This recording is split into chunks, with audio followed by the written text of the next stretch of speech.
Alrighty, what's going on, everybody? Welcome to the Week 11, the final week of the regular season football preview show presented by Palomar Insurance. Let's talk about every game in under 15 minutes, starting with Valhalla and Santana. Santana, hot out the gate, slowed down a little bit. Valhalla, they've picked up a couple of wins later in the season. Santana with that 6-4 versus 5-5. I'm going to use the term the churn a lot in this podcast, and I have in the last couple of weeks of this season, and that's where a team can go anywhere from being the 11 seed in D4 to being the 4 seed in D5 or something like that, based off of very, very small differentials. So the churn means that every win is super, super meaningful and important, not just for that team, but for a lot of teams. Monte Vista and Grossmont. Monte Vista caught up in that churn. Grossmont could go to 9-1. Another deep playoff run in store, but this time with a defensive front. I like that, Grossmont. Christian and San Diego. San Diego has taken a couple of losses later in the season that I don't think are reflective of how good they are, but again, quote-unquote, the churn. Christian, they've got a good quarterback, and that is always dangerous. Rancho Bernardo and Poway RB taking a couple of losses. Poway, this is one of those this is a rivalry game, so you throw out the records, you throw out the formulas, and you just play some good football. I love this game. This should be a very, very fun one. Crawford, Mira Mesa. Crawford looking to play in for potentially a spot at the very bottom of those playoffs.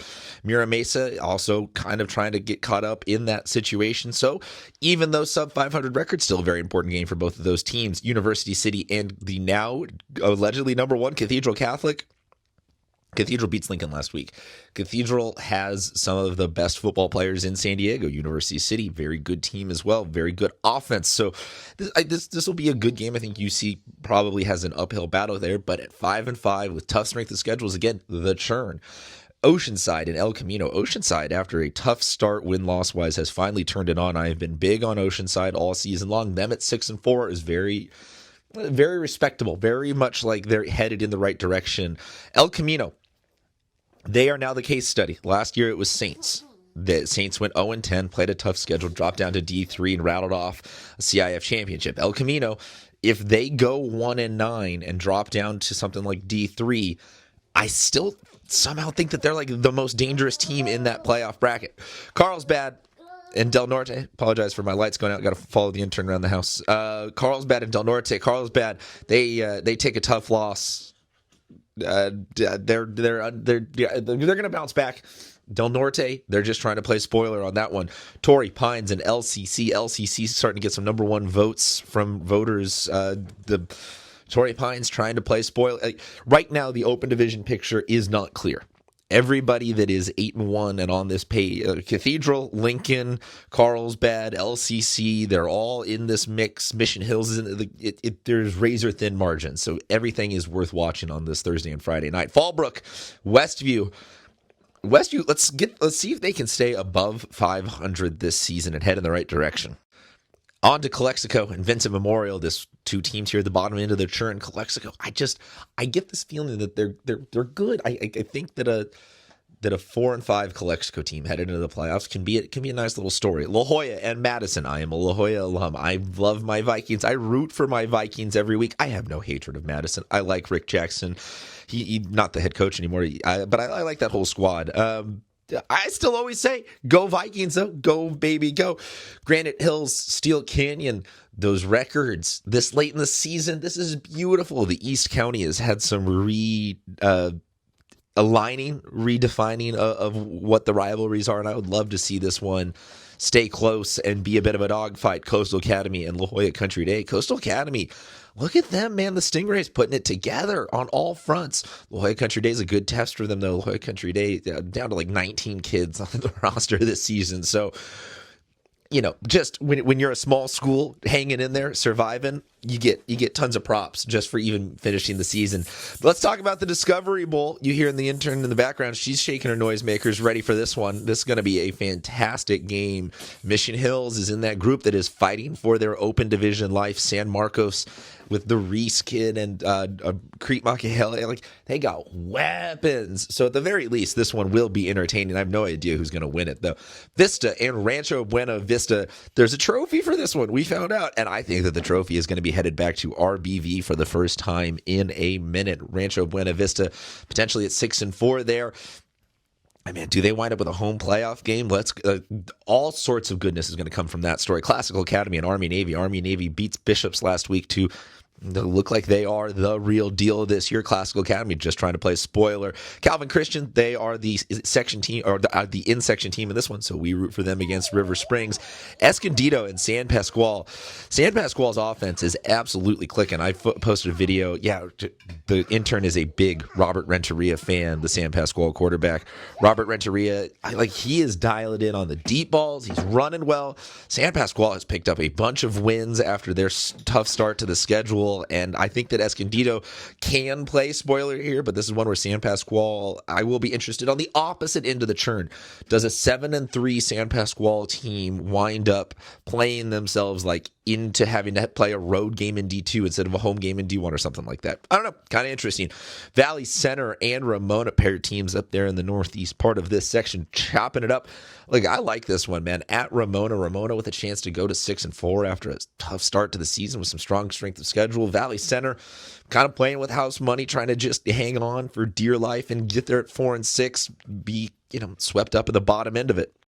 San Ysidro, Mar Vista, one of these two squads trying to stay above 500. Mar Vista, hot out the gate, little regression. San Ysidro, little regression out the gate, then hot later. So a pair of teams kind of at different vibes at this point in the season, but just either one of these, whoever ends at 6-4, it's a great story right there. Maranatha Christian and Rock Academy. Maranatha and Coastal seem to be the two small schools really on point this year, but Rock Academy, they are a wild card because that offense knows how to cook. So this one should be a fun, entertaining game. West Hills and El Cajon Valley. Look, not every team is going to have a 10-0 season. Not everything is marquee, but this is still meaningful, important football. For El Cajon Valley to have a chance to go to 3-7 is a step in the right direction. And I get that not all of you are here for, I want 5 years of building a program in my podcasts, but I am. I'm going to start this job anytime soon, so I am here to be watching the slow, gradual build of El Cajon Valley. Holtville and Imperial. Whoa! Look at this game, baby. This is awesome. I love both of these teams. I've had players from both of these teams on the show this year. I think that this game, Holtville versus Imperial, with Enrique Armas as the Holtville running back and Darren Hueso as the Imperial running back. Whether or not both of those guys go on to prolific NFL careers or not, this might be the singular best matchup of running backs that we have had ever in this section's history. I could be entirely wrong about that, but get at me. Prove me wrong about it. Saints and Point Loma. Point Loma trying to finish off a perfect 10-0 season. Saints absolutely trying to play spoiler with a little gotcha moment. Castle Park and Southwest San Diego. Castle Park, again, trying to play spoiler. Southwest trying to claw back to 500. Southwest, if they can get to 500, this is where I'm saying the churn. A 4-6 Southwest might drop out of it, but a 5-5 Southwest, then you start looking at the common opponents, and there's this amazing trickle down and domino effect with the new playoff system. Mount Miguel and El Cap, East County, man, they're changing and redefining the rivalries. Mount Miguel, I don't think, is happy with 6-3, but they're in the driver's seat for a D1 championship. They're in a good spot. They're just 7-3 versus 6-4, and we're talking about home versus away seats, so it's a must-win for them. Canyon Hills and Morris. Look at Canyon Hills, man, with a chance to go 7-3. Makai Fields Cook, we had him on the show earlier this season. He's their running back. He is fantastic and absolutely watch. Superior Gar for Morris does it all. This game is a game of great playmakers. Calipatria and Southwest El Centro. Calipatria trying to get above 500. That would be huge for them. Lincoln and Scripps Ranch. Lincoln takes a loss to Cathedral Catholic. Either the wheels are falling off Lincoln, which is incredibly unlikely, or Lincoln's about to bounce back with a huge win to close out the season.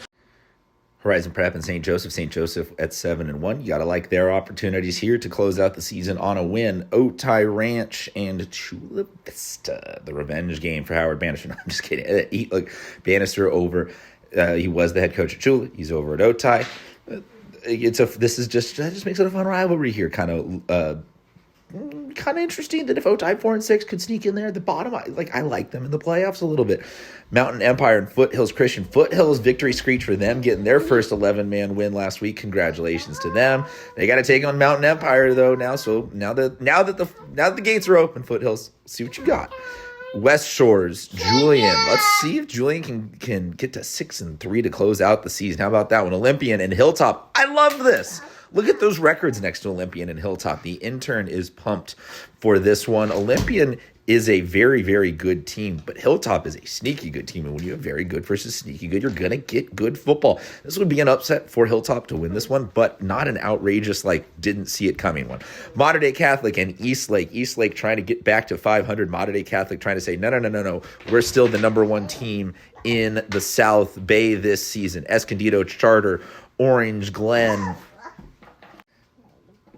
Pair of teams that are just playing for pride at this point in the season, and that means it's gonna be fun football to watch. And I love that about the end of the season is that there's always something on the line, whether or not you think it. Borrego Springs, go get that dub.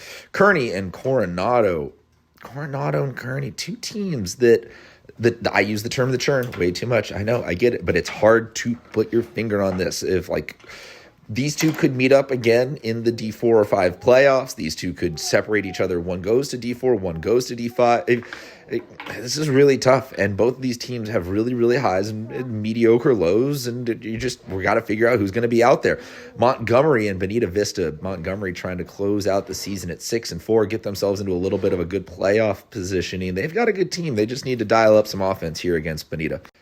Last couple of games of the regular season to talk about. O'Farrell here and Victory Christian. My goodness, O'Farrell, look at that. They have a chance to extend. They're already the best team in school history, but now a chance to be at 500 to close out the season. I love that. Intern is excited for that to happen as well. Go get it done, O'Farrell. Brawley Central Union. The Bell game, decidedly in Central's favor going into this one, but it's a great rivalry game, so it's one of those you throw out the record books and just play some football. Bishops and SFC. SFC trying to go 10-0 and play themselves into a tough playoff position again. They are the way I was talking about Oceanside or El Camino, and who's going to bottom out down low.